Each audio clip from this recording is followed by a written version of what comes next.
Joining us in the Movieland Spotlight is Evan Ari Kelman, director and writer known for his work on the recent release of Barrons Cove. So first and foremost, congratulations on the release, buddy. Thank you very much. I'm so excited that the film is getting a whole new audience in Australia, and a whole new wave of people are about to experience the film and the story and see some incredible performances.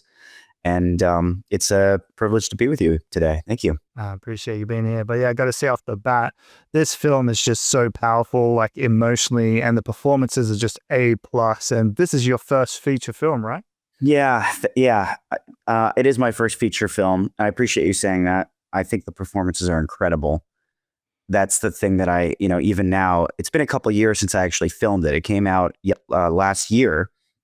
But even now, just thinking about some of those incredible moments that those actors were able to deliver, I'm so moved and so appreciative. And, what they did will live on, in my heart forever. I'm like very personally affected by the lengths that they went, to deliver this story and breathe life into those characters. It's probably the thing that stays with me the most, after all this time, is just how much those incredible actors gave, because that's really a personal gift. I know that, if people are going to see the film and experience the story and feel the impact of those moments. And that's one thing. But now, for me personally, looking back, really understanding what the actors gave to me, Evan, there's nothing I could ever do to, thank them. And that's what stays with me. I know you didn't ask that question, but I'm already answering questions that you didn't ask. That's right. I 100% agree. They put everything on the table there. And I think the first 10 minutes, you get to know the character and love him. And then it gets serious real fast. But the characters just, like, I'm sitting there next to my missus and the character's just pouring out these emotions to me. And I'm just like holding back tears, trying to embarrass myself. I'm like, these guys, this is a powerful film. So yeah, congrats on that. But yeah, for anyone who hasn't seen the film yet, how would you best describe it? If I were like talking casually to a friend of mine, I would say that it is a crime thriller. It is a kidnapping crime thriller about this guy whose young son is murdered by a classmate, and he, kidnaps him, and the whole town comes after them. That would be the very casual way that I would describe it to a friend. I think on another level, this film for me is all about, forgiveness and the journey of forgiveness. That's what was really exciting to me in the writing of it, was taking a character who had been hurt in such an incomprehensible way and bringing him through a story where, light spoilers, I guess. He goes on to, in a sense, forgive this person who really harmed him, and then ultimately, big spoilers here, tune out now, if you haven't seen it yet, sacrifice himself. Right, that was the journey that was super exciting for me, for someone to have so much, righteous anger in a sense, and then go through a journey of sacrifice as a means of redemption for himself, in a sense. Does that make sense? Yeah, gotcha. Now, what was the initial spark that inspired you to write something so tragic? Well, there were a lot of ideas in my head for many years that I had been attracted to, as a storyteller, as someone trying to understand human nature and, the relationships that people have with each other. Specifically stories of fathers and sons,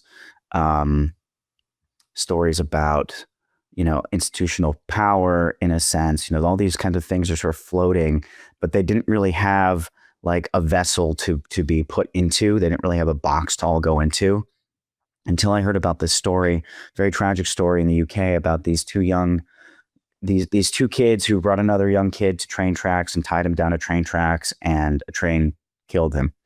And, in real life, those kids were identified immediately. And I think they went to a rehabilitation center, and, totally different story.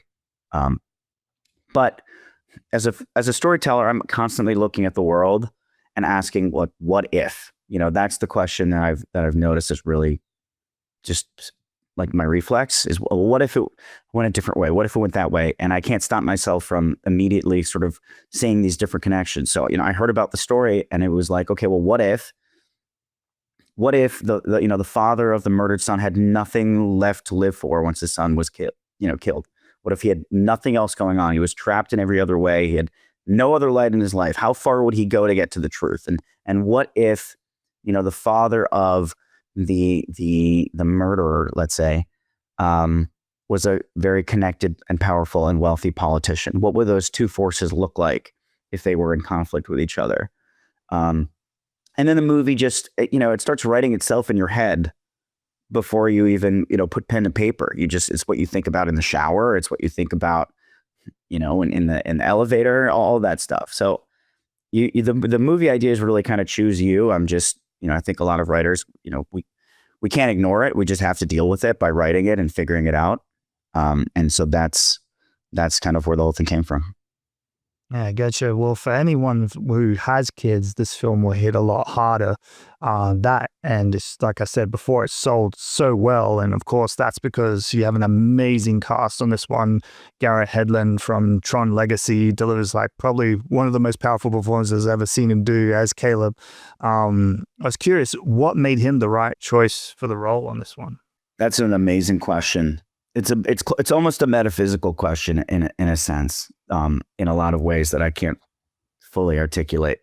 The perfect person to play Caleb because he understands the human condition in a way that most people never will. He's truly an artist in that sense. His instrument is his body and his voice and his facial features and his muscles and his eye movements and his emotional register and how all these different pieces of his physical, are connected. He's an artist at heart and a poet. And you understand that as soon as you talk to him or spend any time with him. He's really an artist.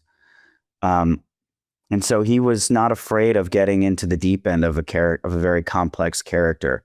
And he was very excited by this epic emotional journey, of rage and shock and horror and anger and I'm trying to think of something because he really goes, I don't want to spoil the film, so I'm trying to choose my language very carefully. But let's just say he committed to the journey that this character goes on, and it's a big journey, and he was excited by it because that's what motivates him. He wants to go deep into a character, and he wants to say something real about the human experience.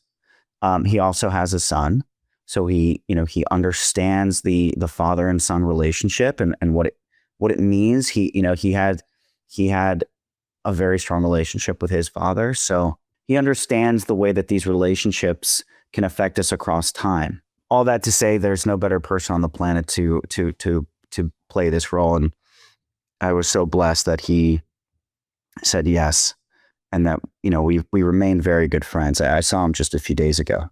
Amazing. There's one line he said in the film.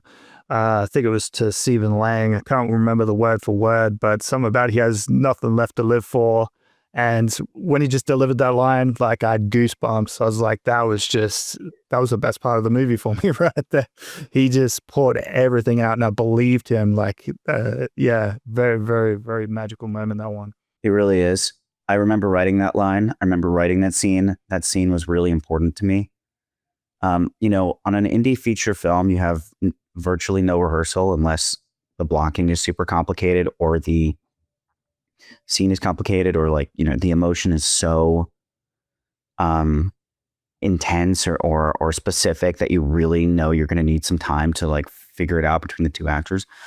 We had no rehearsal for that scene, and you only have a few minutes to shoot it. You get virtually no time. You get your first couple takes, or you're sacrificing something else. So it's a very delicate dance. All that to say, the performance that he delivered in that moment was so affecting for all of us on set. And for me, I was getting emotional behind the monitor seeing, him deliver that line. He only did it a couple of times, from a few different angles, but every time he goes all the way. I mean, his veins are bulging. His eyes are watering.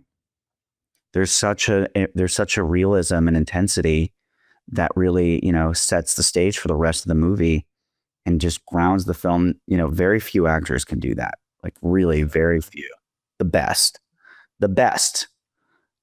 So it's just kind of humbling, I think, for the rest of us, working on it, because, everyone kind of realizes, okay, we're doing something that's tapping into something honest, and it just kind of, everybody follows the lead of your main actor, essentially, and like how seriously they take it. I'm going to take it extremely seriously, and that's great. And I have to inspire my crew. But once your lead actor, who everybody already admires, is all the way in, then everybody takes their job, whatever their specific job is, 10 times more seriously, to that same level that, Garrett sets the bar. So if he's whatever anyone's doing, that's the level they're working at. So all that to say, yeah, it was a great moment. Of course, I remember that moment very well. Yeah, everyone definitely followed in his footsteps. Christian Convery has a particularly demanding role as Ethan as well. What impressed you most about his performance? You have a young actor. You have a child actor, and again a very, very psychologically complex role of again, some light spoilers, abused and abuser. He's a vehicle for the cycle of violence. He is a bully because he's bullied. He's a bully to others because he is bullied and worse at home. And he has so much rage that it, hurt people, as it's been said. And that's a lot of very heady work for a young actor to sort of dive into. So, a young actor has to ground it and make it feel very authentic, make it be authentic. He has to live that experience. And Christian understood, both sides of that coin. He understood the more, what's the word I'm looking for? I guess like the clinical perspective of a character in that type of situation, and the grounded, in the moment, real and authentic performance that would require, from beat to beat. And that's a lot to ask of any person, and doubly a lot to ask of a young child actor. It's a massive credit to his, not just his talents, but also his intelligence to be able to sort through that. Yeah, I couldn't say enough great things. He's amazing. Yeah, I appreciate a good villain. The missus will disagree. She'll sit there hating on him and can't stand him on screen. I'm like, do you know how hard he has to work to make you hate him? It's just a big part of the story, the conflict, and especially coming from a child actor. He reminded me of the little Michael Myers from Halloween, Rob Zombie's Halloween. Yeah. Yeah, Christian definitely sold it very well, and very proud of that. But yeah, the relationship between Caleb and Ethan evolved unexpected ways throughout the film. What drew you to exploring that dynamic rather than telling a straightforward revenge story? Great question. Really great question. I love a revenge story, but I couldn't write a straightforward revenge story just because that wouldn't really hold my attention. It's just been done. Andy, I don't want to just tell the same story that's been told a million times and better. Every type of individual story has already been told essentially at the highest level. We could go find the best revenge story ever told that was made for, tens of millions of dollars with the best, living actors of whatever generation. Like, those incredible movies exist. We don't have to try to remake them. I'm much more excited by trying to do something different. I wanted to kind of go, look at a revenge frame and then, kind of like change the engine as it was moving, and find a way to, transcend revenge into something that I think is much more interesting and current and important. Transcend revenge into something like forgiveness and compassion, which is a much more, I think, meaningful, like alchemy, so to speak. And then go one step further and then go into, like I said, sacrifice. that alchemy, it's almost like you're working in like a lab. You're changing gold, you're changing rock into gold. Um, that was like way more compelling to me as a writer. That's what this process was for me. There's more than one powerhouse villain in this one, known for his amazing roles in Avatar and my favorite, Don't Breathe. What was it like working with the legendary Stephen Lang? Yeah, Stephen Lang was amazing. It's probably what I remember best about this experience is like anytime I was in the room with Stephen Lang, because he is such a commanding presence, such a commanding force. And his presence is borderline like indescribable. Like when he's in the room, he's kind of the center of gravity, even though he doesn't have to say or do anything, even when he's dead still and dead silent. You know what I mean? Everybody is aware of exactly where he is and like what he's doing, and is like stealing glances, and anything he says, you really have to be on your toes because he's also extraordinarily sharp, and in the sense that he's keenly aware of everything going on. He's very witty, so he always has something just so eloquent to say about whatever we're doing. He misses absolutely nothing. Do you know what I mean when I say that? And then, of course, he's got his entire physical presence that just, it just excites you. He was amazing, and also he was so good in this role, and he leaned into it, and even between takes, he maintained that sort of boss personality. Okay. I wouldn't describe it as method acting, but he stayed in character to some extent, where the world stayed alive in between takes, and that's right. That's amazing. You've got, and it's him and all the actors are doing this, but they're holding the world together in between takes, just by their presence. He was amazing. I don't even remember what your question was anymore, but yeah, he was fantastic. That's basically it. What was it like working with him? Yeah, that's a monumental accomplishment doing this film, and I'm sure doing the next project is going to be a breeze for you. At least you know what to expect from that. Are you looking ahead for what's next yet, or is that just kind of in the air for now? Nobody's long enough. I'm not alive long enough for things to be in the air. That's sort of what I've learned in the process of making Barrons Cove, is that making a film takes so unbearably long, that there really isn't time to like take your time. Assume 7 years from the moment you think of your movie idea to the moment it comes out. Right. So there's no time to waste. I didn't really understand that with Barrons Cove, but I was completely invested in that film for probably like 6 or 7 years, where I focused on no other feature films. I didn't write another movie. I couldn't write another movie. I was doing something essentially for the first time, so I couldn't. But now on the other side of this, I'm writing like 6 different movies at the same exact time every day. That's great. Not all 6 every day, but I am a way more disciplined writer now than I was. So yeah, I've got several movies that I'm hoping to finish writing in the next 6 months, and that's what kind of excites me on a day-to-day basis right now.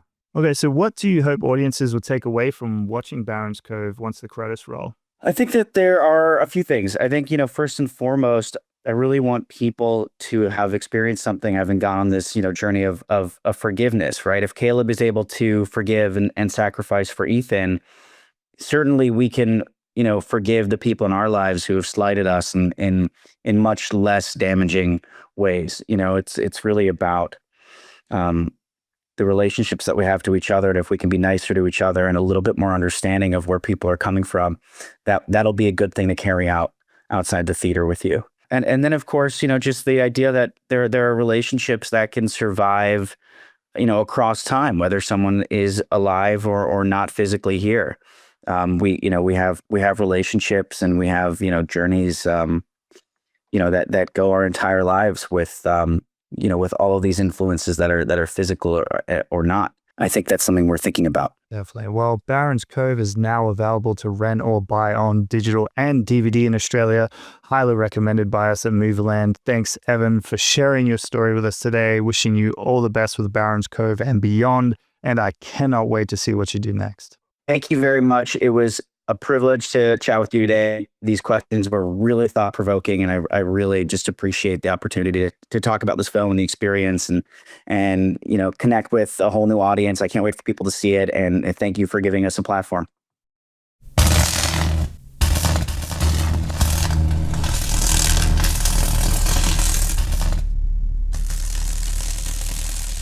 And the kids will never know.